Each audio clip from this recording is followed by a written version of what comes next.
Hey, what's up? GW coming to you live. Christmas Eve. And before I get into this movie review, which is really not a traditional holiday classic, it's more of a gory horror flick, but we'll get to that in a minute. I would like to wish everybody out there a Merry Christmas. And I hope you get everything you want. And I also hope that you guys eat a lot and have a lot of fun and be with the people you love because that's one of the main reasons that Christmas is so important. But I know you guys don't need me preaching to you, but it's just the way I feel. So, my wife got me an early Christmas gift, Terrifier 3. We pre ordered it a little while ago, and it came actually yesterday. It was supposed to come today. So, you know, it's the tradition of, you open that one present early, you get to watch it.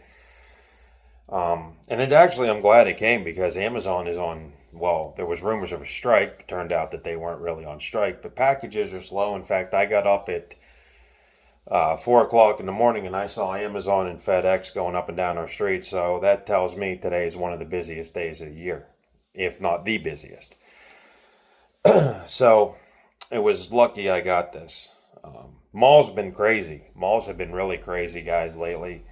We were there the last couple of days, doing the holiday things, delivering cookies, last minute shopping, and people. I don't know what gets into people around holiday because they just go, for lack of a better word, batshit. I mean, they don't know how to drive. They want to cut you off. They're ignorant.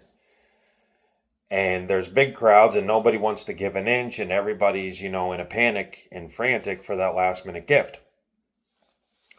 But like I said, we were in Butler a couple of days out of the week here, just doing some odd jobs. I guess the last 2 weeks we were in Butler. And it's just been madhouse. And I will not go to Walmart. On the plus side, toward Walmart in Butler Commons area, there is a new Popeyes. We have yet to check it out, but I've heard glowing reviews of their chicken. So we're going to check it out, me and my wife. And, tonight we anticipate going to church and, going out to eat or doing something, traditional holiday stuff. But again, I hope everybody has a Merry Christmas and I hope everybody has, gets what they want and, all that good stuff like that. So we're going to talk about Damien Leone's Terrifier 3. Now, when this movie first premiered in theaters, there was news stories, on Google that people were walking out because it was very sickening to a lot of people because of the overtop gore. And I think it's one of the video nasties in Germany. I think they actually banned it or something. I can't remember. Read tons of articles on it. But basically, let's look at facts before we talk about the summary of the movie. Fact number one, if you're getting into a Terrifier movie and you know anything about Art the Clown or have seen Terrifier 1 and 2, you know exactly what you're getting into. So it's no surprise. My wife would not watch any of these movies, I'll tell you that right now. A, she hates clowns and mimes, and B, the gore is a little bit much, but it's so unrealistic, it goes beyond ridiculous. But whereas Terrifier 2 cranked the gore up to 10, this damn thing cranks the gore up to 50, and that's no lie. The other thing is aside from the gore being a little controversial in this film, there is some things that casual moviegoers would find very, very offensive. In the last half hour or so of the movie, there is a few, I don't even know how to put it, a few shocking, symbolism things that have to deal with Christian religion. And I get it. I mean, Art the Clown is a demon. Christians believe in good, and it's a whole big battle between God and demons. I get that. I get it. Damien Leone was very careful to tread around the fact that it's fiction, but it's still a little bit, there's some controversial scenes at the end of this film. I'm not going to get into it because I don't, But the whole end of the film, I mean, there's a crown of thorns being used, and it just treaded right on the line of what is acceptable, which makes this another very shocking one. Now, Damien Leone has said that Terrifier 4 will be the last one. So, the story is that the main heroine of the first movie, I don't remember her name, and like I said, I got on this rant about Walmart. I forget what it is. But basically, she is released from a mental institution where she was put in after the events of the second film. And she's played by Lauren Rivera, by the way, guys. And basically, she has a gut feeling that Art the Clown is not dead. And for horror fans, it turns out that he's not. Obviously, they made Terrifier 3. So, the gore in this, let's talk about this, because that's one of the reasons that people go see a Terrifier movie is because of the gore. It is cranked up to, like I said, 20 or more. The kills in this thing try to up the kills in 2, and it seems like every kill that Art and his sidekick make are trying to top each other. Now, this thing runs about 2 hours and 5 minutes, so there's a pretty good handful of kills and mutilations. First out the gate, you have, let's look at the carnage count. You have a husband and wife, husband murdered in bed by an axe, which is very graphic. Wife is murdered pretty viciously by an axe. Her younger son is murdered by an axe. Pretty wicked. So the next kill you have is you have a lot of gore. Actually, it becomes uncountable how much gore you have in this film. One notable scene happens in the middle of the film where two people sneak off to the shower to have sex. And basically, it's Psycho, but with a chainsaw, and the gore in that is wicked. The kill goes on for an outrageous amount of time. And it is clever and very, very wicked. There is a scene that's probably going to be pulled if this ever makes network, but I doubt it. Where a kid opens up a present and there's a bomb inside and it blows up the whole mall. Very graphic. I can see that scene being actually redone for any other release other than Screambox or, video on demand. The movie itself is very, very wicked. It's in the, like I said, I keep using that word, but it's in the vein of Silent Night, Deadly Night.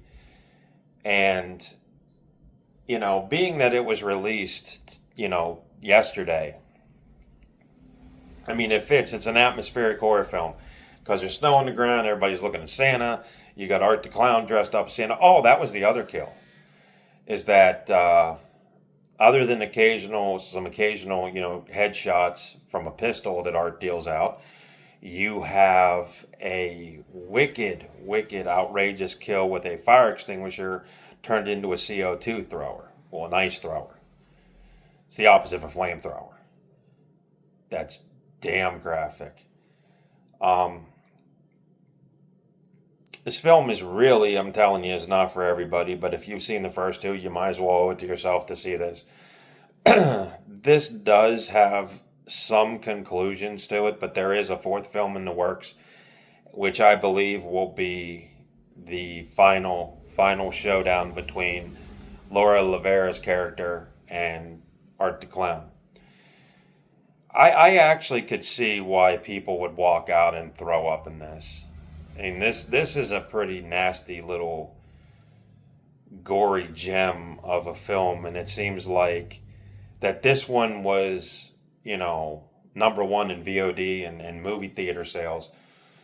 So, if you're going to watch it, if you get this, my advice to you is, because I was a little bit vague on the details of Terrifier 2. I've watched it so long ago. You might want to watch that one and watch this. You get about 4 hours of nonstop gore. Also, the lead heroine who comes out of a mental hospital, she has PTSD. She sees victims that Art's killed, And in this film, Damon Leone just pulls the safety net out of everybody and goes, no one is safe. So we're going to start writing people off. And he did just that. But again, like I said, not for everybody. It was okay. It was, like I said, treading the line of controversy. The kills were almost vomit-inducing, which is a good thing for this kind of film. Because now you're wondering, if you're a gore hound, you go, what's next? How are they going to top it? But I've spent about 10 minutes talking about this on Christmas, and we know that Christmas is not the time nor the place to talk about this. But I just thought it was interesting. I checked it out. And, it does hold validity, as one of the best gore films out there. So I also want to talk about another movie coming down the pike, which I am very excited about. It's not horror or nothing. It's called Saturday Night. And it's Jason Reitman's, movie about the first Saturday Night Live. And if you guys don't know anything about the first Saturday Night Live, it was chaotic. There was all kinds of issues behind the scenes. The time was running out for Lorne Michaels to make or break, and an hour and a half defined 50 years. To have all those comedy talents in a room and have everything go completely haywire and being able to pull off one of the greatest comedy shows and still have it in existence is amazing. And I actually went back. I watched the first Saturday Night Live, and I tell you, George Carlin was the host. And I think it was in 1970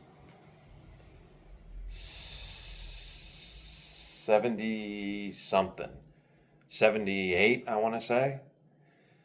And you look at it, there's some pretty good sketches.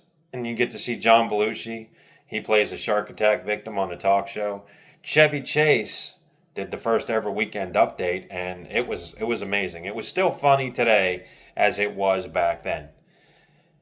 Maybe not politically correct as it was back then, because back then, nobody cared. But the climate has changed for comedy.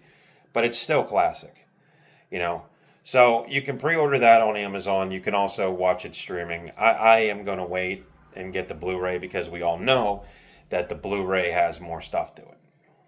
But like I said, if you're home alone or you get Terrifier 3 as a Christmas gift, definitely check it out. It's very creepy. It'll put a whole new horror spin on Christmas, just like Silent Night, Deadly Night did in the 80s. It ramps the gore up to about 50. There's so much gore in this, and it actually, you lose count of the carnage count. You really do. But the end of it was a little dark and might upset a few people with some of the religious symbolism used, in that. But all in all, it was a pretty good sequel. We'll just have to see how Damien Leone ends this thing. And I bet you it's going to go out with a bang. And David Thornton's performance as Art the Clown is creepy as hell. And I've actually had people say that, at some of these conventions that they go to, these horror conventions or comic conventions, there's always dudes dressed up like Art. And they say they always freak them out. So it's pretty cool. And David Thornton himself has appeared in a few of these, comic conventions as Art. And it's pretty wicked. So check it out. It's like I said, it's pretty good. But I wouldn't be eating after that. In fact, I actually am going to eat breakfast now. It's about 9:30 in the morning, and I've been up since 4, So hopefully the plan is to have a great Christmas, which I wish all of you have too. And I also want to thank everybody who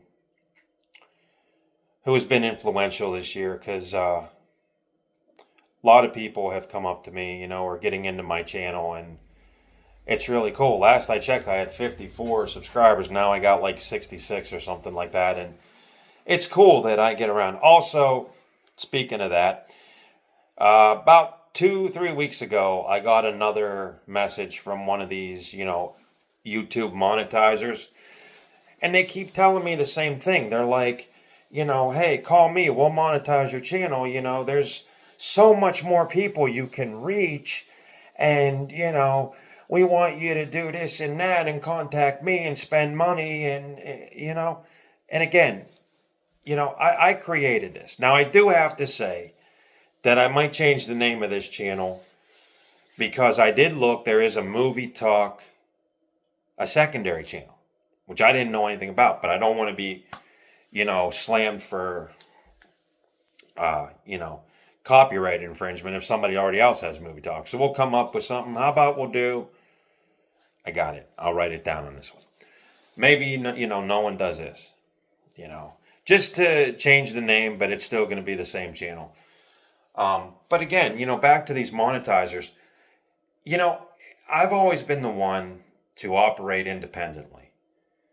Reaching, 50,000 subscribers is great. But then, like I said in the previous rants, you'll lose control because you'll have everybody telling you what to put on your channel, what not to put. And I don't like that. If I come out just like today, I talked to you about Terrifier 3, I talked to you about Saturday Night. My stuff is not scripted. My stuff is not, I don't have a little guy sitting over here with a piece of paper, or I don't have a cue cards being held up by somebody. I don't want to give up control of my channel. I like the way it is. I like making the decisions that I want to talk about, and I'm sure you guys do too. When you guys are sitting down eating dinner, you don't have somebody whispering in your ear, hey, say this. It'll make you sound better. Because then you're not yourself. You're not yourself, and you're not true to yourself when you have people trying to steer you in a direction that you might find questionable. And I don't like that. And I appreciate you guys checking out my channel, don't get me wrong. But I do not like people telling me how to run my channel or to contact them, because I have no interest in contacting anybody about monetizing my channel. The people that watch me, they expect me to kick movies and talk about movies like I'm sitting right next to them. Okay? That's right, in my categories too.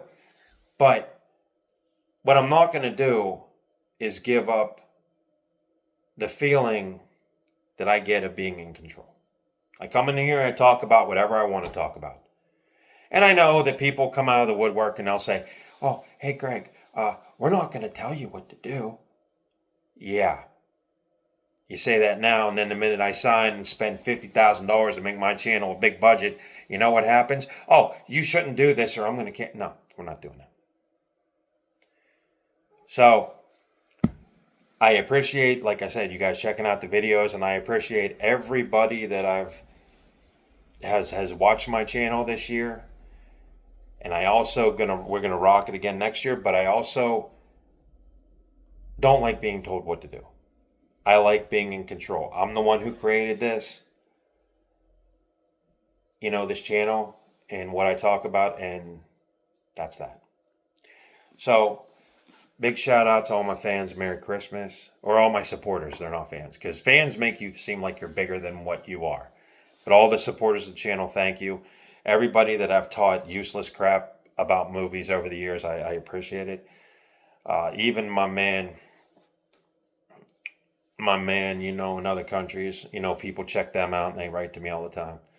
Definitely check Terrifier 3 out if you're a gorehound. You will not be disappointed. It goes above and beyond what I expected Damien Leone could put off. But you know what? Here's a thought. You know what movie you don't see broadcast on Christmas every year is Santa Claus the movie from 1985. I'm going to leave you guys with that. I think that movie might be considered lost, but I can remember growing up as a kid. That was before the Santa Claus, way before that. And that movie was cool. But you don't see it anywhere. Maybe you can buy a DVD of it, but it's not broadcast, and I think that's wrong. Because think about it. You have all the Christmas specials. You've got, It's Always Sunny in Philadelphia Christmas special. You got Saturday Night Live coming out with Christmas special. Simpsons run Christmas special. Christmas Stories on National Lampoon's Christmas Vacation. Ernest Saves Christmas. You name it. All the movies are on, mostly on Freeform, right? So why isn't the Santa Claus movie from '85 on? That's a lost gem in my opinion. So I'm going to leave you guys with that. I'm going to ask you the question why. And I'm going to leave it like that. But anyway, Merry Christmas from GW to you.